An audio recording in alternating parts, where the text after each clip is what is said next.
নমস্কার বন্ধুরা, সবাই কেমন আছেন? সুজিস ওয়ার্ল্ডে সবাইকে স্বাগতম। আজকে দারুণ একটা দুর্দান্ত স্বাদের রেসিপি নিয়ে এসে হাজির হয়েছি। সেটা হলো, এখন বর্ষাকাল, সবার বাড়িতেই ছোট বড় ইলিশ মাছ আসছে।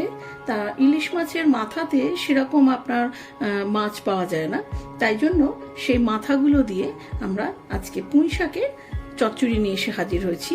এটা অনেক পুরানো সাবেকি রান্না এবং বাড়িতে সবার বাড়িতেই হামেশা হয়, কিন্তু সেই রান্নাই যারা জানেন না তাদের জন্য নিয়ে এসেছি। তো সেই পুঁই শাকের ইলিশ মাছের মাথা দিয়ে পুঁই শাকের চচ্চড়ি কেমনভাবে তৈরি করতে হয় আজকে আমরা সেটা দেখে নেব। তো আসুন দেখে নিই এই পুঁই শাকের চচ্চড়ি ইলিশ মাছের মাথা দিয়ে করতে কি কি লাগে, সেসব ইনগ্রিডিয়েন্টসগুলো সঙ্গে পরিচয় করে নিই। এবার দেখে নেওয়া যাক কি কি সবজি আমি এই পুঁই শাকের চচ্চড়িতে দিচ্ছি। প্রথম কথা, পুঁই শাক নিয়ে নিয়েছি এক আঁটি, দেখুন কুচো করে রেখে দিয়েছি। এবার দেখুন কি কি নিয়েছি। এরকম লম্বা লম্বা করে আপনার কুমড়ো কেটে নিয়েছি, আমি খোসা বাদ দিইনি। বেগুন কেটে নিয়েছি, এরকম লম্বা করে কেটে নিয়েছি। আচ্ছা, আলু এরকম লম্বা করে কেটে নিয়েছি। তো 3-4খানার মতন আলু আছে, আপনারা যেরকম দেবেন সবজি সেই হিসাবে আমি 3খানার মতন আলু দিয়েছি। আচ্ছা, রাঙালু নিয়ে নিয়েছি। এখন তো সিজন এখনো ওঠেনি রাঙালুর, সেজন্য রাঙালুগুলো সেরকম খুব একটা ভালো পাইনি মার্কেট থেকে। তো যাই হোক, যেটুকুই পেয়েছি রাঙালু নিয়ে নিয়েছি 3টে, সরু সরু বরবটি নিয়ে নিয়েছি, আর কিছু টমেটো নিয়ে নিয়েছি, লম্বা করেই কেটেছি। এই সবজিগুলো আমি নিয়ে নিয়েছি। আর আপনার সরিয়ে দিই সবজিগুলো। এবার চলে আসি ইলিশ মাছের প্রসঙ্গে। ইলিশ মাছের মাথা আমার কাছে এরকম সাইজের, খুব একটা বড় নয় মাছের মাথাগুলো, ছোট ছোটই, কিন্তু এরকম 5খানা মাথা আছে। মাথাগুলো ধোয়া হয়ে গেছে, প্রচুর তেল আছে। এবার মাথাগুলোতে একটু নুন দিয়ে দিলাম,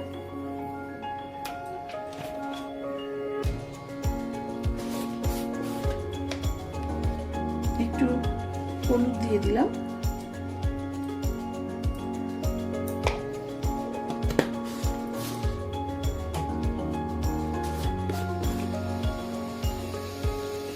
আর একটু লঙ্কার গুঁড়ো দিয়ে দিলাম। লঙ্কার গুঁড়ো দিলে একটু স্পাইসি হয়, সেজন্য লঙ্কার গুঁড়োটা দিয়ে দিলাম। এটা সম্পূর্ণ অপশনাল, আপনারা দিতেও পারেন, নাও দিতে পারেন। এবার ওই ইলিশ মাছের মাথাগুলো ভালো করে এই নুন লঙ্কা হলুদের সঙ্গে মিশিয়ে ভালো করে মাখিয়ে নিলাম।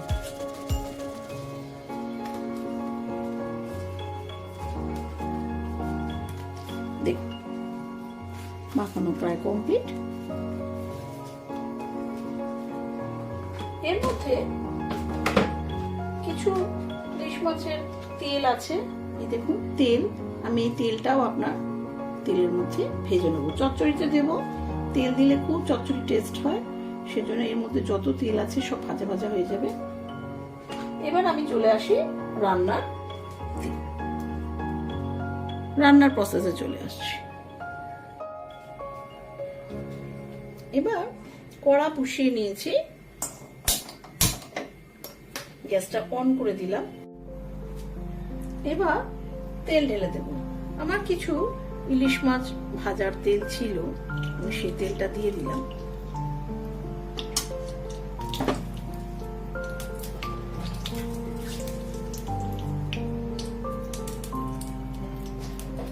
এবার আমি পুরো দামে তেল দিয়ে দিলাম। মাছের মাথাগুলোকে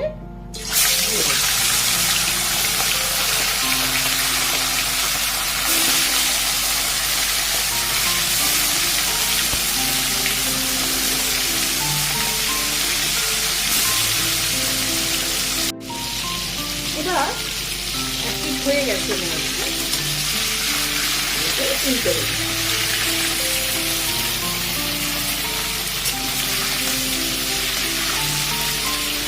ভালো করে লাল টকটকে করে একদম ভেজে মচমচে করে তারপর আমি জল বসিয়ে দিয়েছি।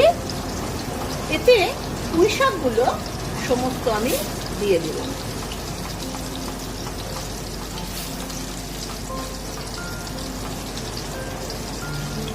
ভালো করে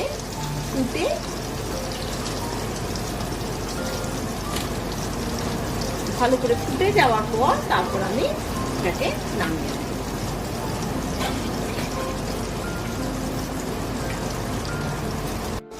মাছগুলো ভাজা প্রায় কমপ্লিট। দেখে নিন, লাল টকটকে হয়ে ভাজা হয়েছে, ঠিক যেরকম চেয়েছিলাম।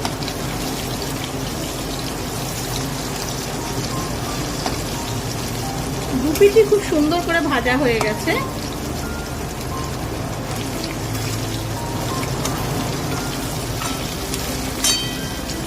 এবার এগুলোকে নামিয়ে নেব।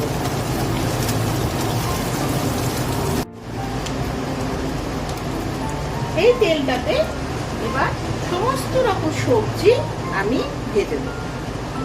কুমড়োগুলো দিয়ে দেব।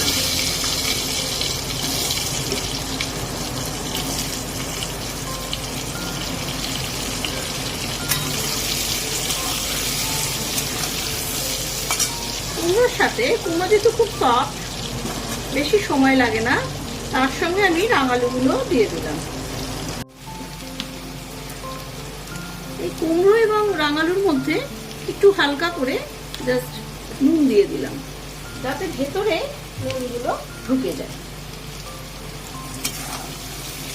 দেখুন, কুমড়োগুলো প্রায় ভাজা হয়ে গেছে মোটামুটি। এগুলো নামিয়ে নিচ্ছি। এটার মধ্যেই আমি নামিয়ে নেব। কুমড়ো তো অল্পতেই আপনার সেদ্ধ হয়ে যায়, এই কুমড়ো বেশি ভাজার দরকার নেই।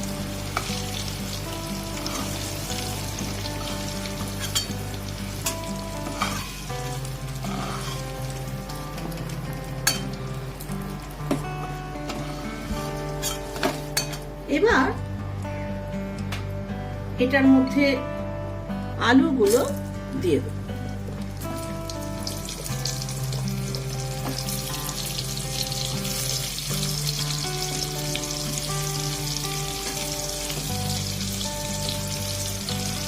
এর মধ্যে আলুগুলোর মধ্যে একটু লঙ্কা গুঁড়ো,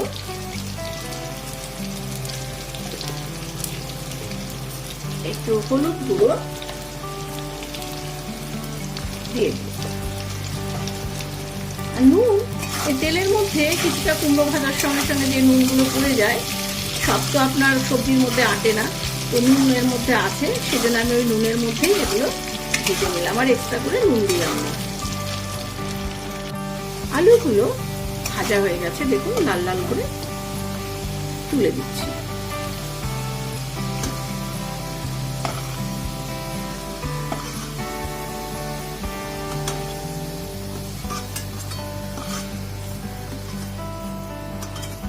তুলে দিলাম। এরপরে বাকি থাকছে আমার বরবটি,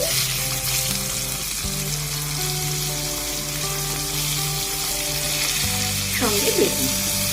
দুটোই খুব হালকা, তাই জন্য একসঙ্গে দিলাম, অল্প ভাজলেই হয়ে যাবে।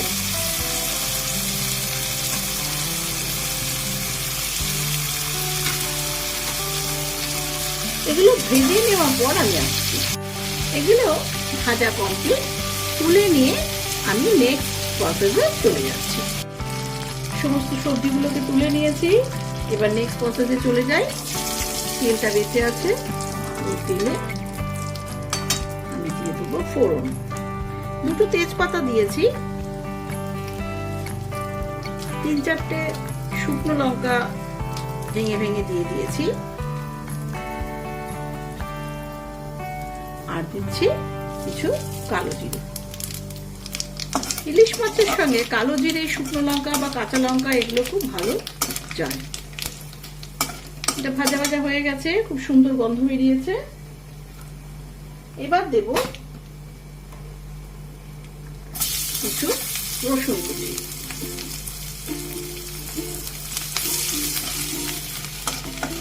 ভাজা হয়ে গেল, এবার দেব পেঁয়াজ,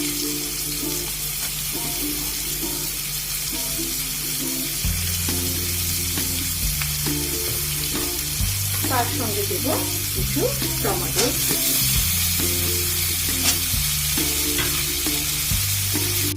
এবার পেঁয়াজ, রসুন, টমেটো সব ভাজা ভাজা হয়ে গেছে, পরিমাণ মতো নুন আমি এবার দিয়ে দেব। প্রায় 1 চামচ মতো নুন দিয়ে দিলাম।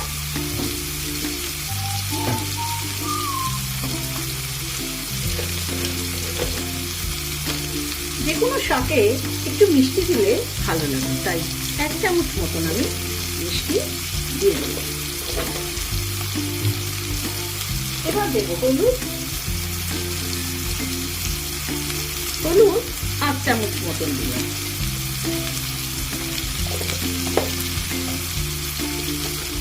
লঙ্কা গুঁড়ো 1 চামচের মতো দিলাম। একটু ঝাল ঝাল স্পাইসি হলে ভালো লাগে খেতে, তাই জন্য। আর আমরা একটু ঝাল খাই, সেজন্য ঝাল দিলাম। এটা অবশ্যই আপনাদের উপর ডিপেন্ড করবে, আপনারা কিরকম ঝাল খান, সেজন্য 1/2 চামচও দিতে পারেন বা তার থেকেও কম দিতে পারেন। দেখুন মশলা ভাজা হয়ে গেছে। সমস্ত সবজি যা ছিল দিয়ে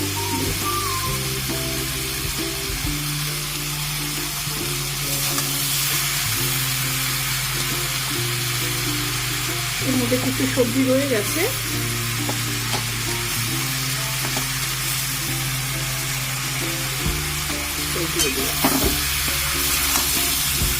সবজিগুলোর সঙ্গে সমস্ত পেঁয়াজ, রসুন, মশলাগুলো সব একত্রিত করে এবার দিলাম শাক।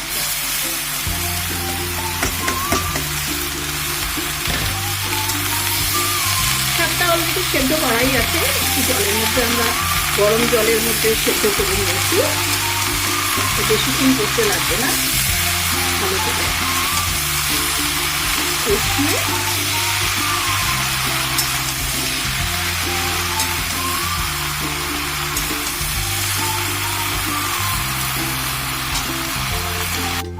এটা চাপা দিয়ে দিচ্ছি। 5 মিনিট থেকে 7 মিনিট পর আসছি। এবার 5-7 মিনিট হয়ে গেছে, ঢাকাটা খুলে দিলাম, একবার নেড়ে দিলাম। এরকম ঢাকা দিয়ে দিয়ে পুরো শাক সবজি যা আছে সব আপনার সেদ্ধ হয়ে যাবে। আবারও 5-7 মিনিট নেড়ে চেড়ে আমি ঢাকা দিয়ে দিলাম।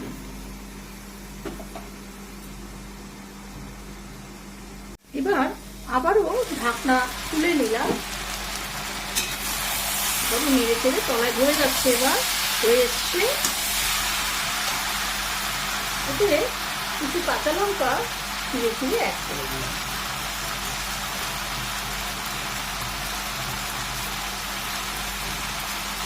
দানাগুলো ফেলবো না, কারণ দানাগুলো একটু ঝাল হয়। একটা কাঁচা লঙ্কার ফ্লেভার অ্যাড হলো। এবার মাছগুলো আমি ভেঙে ভেঙে দিয়ে দেব।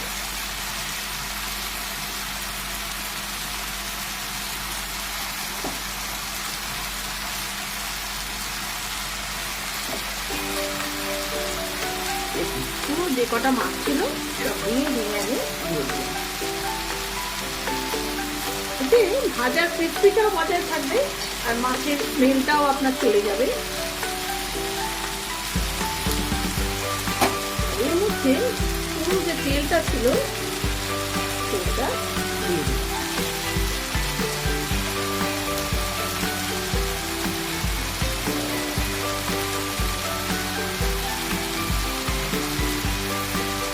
তেলগুলো সব অ্যাড করে দেবো। এই জলটা, তেলের জলটা দিয়ে দিলাম, আর এর মধ্যে কিছু তেল ছিল সেই তেলে এটা দিয়ে জলটা দিয়ে এবার পুরোটা না। আবার একটু হোক, 5-7 মিনিট চাপা দিয়ে রাখলাম যাতে ইলিশের কাঁচা লঙ্কার ফ্লেভারটা পুরো আপনার ওই সবজির মধ্যে ঢুকে যায়। তার জন্য আবার 5 মিনিট চাপা দিয়ে রাখলাম। 5 মিনিট পরে আসছি। এবার 5 মিনিট চাপা দিয়ে রাখলাম, 5 মিনিট পরে আসছি। আবার একটু হোক, 5-7 মিনিট চাপা দিয়ে রাখলাম, যাতে ইলিশের কাঁচা লঙ্কার ফ্লেভারটা পুরো আপনার ওই সবজির মধ্যে ঢুকে যায়। তার জন্য আবার 5 মিনিট চাপা দিয়ে রাখলাম, 5 মিনিট পরে আসছি।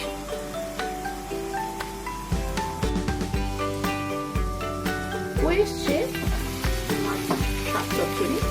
দেখুন একদম ড্রাই হয়ে গেছে, আবারও খুব সুন্দর বেরিয়েছে।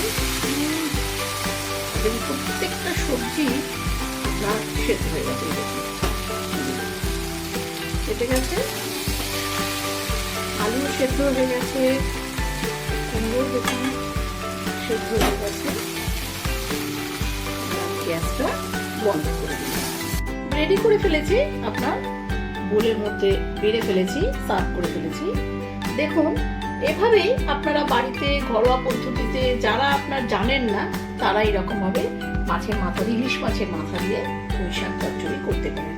আর খেয়ে করে আর যদি ভালো লাগে আপনার অতি অবশ্যই কিন্তু লাইক, শেয়ার, কমেন্টস করতে ভুলবেন না। আর সাবস্ক্রাইব অবশ্যই করবেন। একটা সাবস্ক্রাইব আমাকে অনেক বেশি অনুপ্রাণিত করে। আর এভাবেই আমার ভিডিওটা শেষ করছি। আবার অন্য কোনো দিন অন্য কোনো রেসিপি নিয়ে এসে হাজির হব। ভালো থাকবেন, সুস্থ থাকবেন। নমস্কার।